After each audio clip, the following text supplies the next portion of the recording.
Excuse me for not really looking at the camera here for the next couple minutes. I'm actually driving, and I just decided it was time to throw all these thoughts out. So I am following my husband in an RV filled with my kids, my parents' RV, very blessed, in a rental car to Tybee Island. And we are driving to Tybee from northern Georgia, so it was only 4 hours.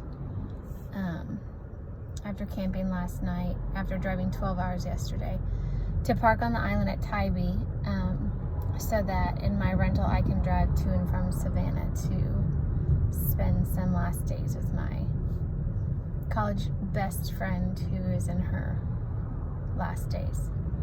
And it just hit me for the first time, I mean obviously for the first time, but that I've never gone to the beach with a burden or a sadness or a cloud. And I'm always over the moon excited, or that's the whole point of the trip, or I don't know, just aware of the beauty and the wonder and the majestic that the beach and the ocean are. And here I am driving to drop off my kids, help get them settled as I then turn around and make the 45-minute hour drive to my friend. And leaving 2 days ago. Yeah, we left yesterday. Sorry. It's just so many emotions in my mind is jumbled, right? And as I was praying, I felt this awareness and emotional intelligence, and probably prompting from the Lord's guidance, just period, that I'm good to just pray for the next thing. Like in Frozen 2 with Anna, the next right thing.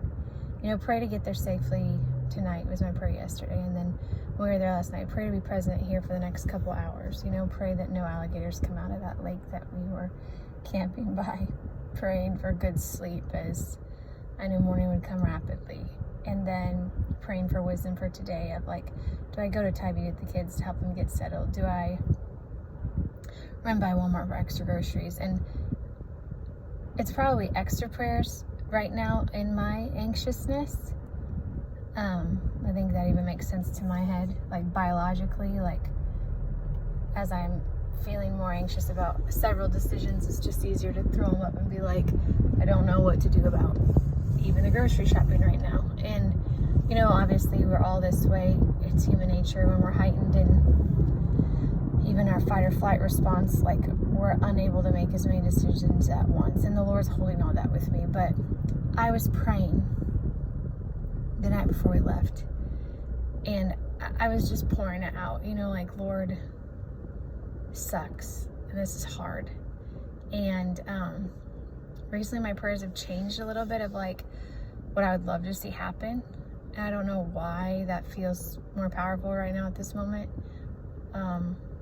or greater or stronger, or maybe more connective, but just saying Lord, this is what I would love to see happen. I think maybe it feels more open-handed instead of expectant, which I know the Lord, it's funny, it was my word for last year, was to be expectant, but maybe it's just a more gentle spirit and posture towards understanding that He's gonna work, maybe a deeper level of trust, or a deeper channel, a different vein of trust. So as I was praying this the other night, I just felt Him sitting there,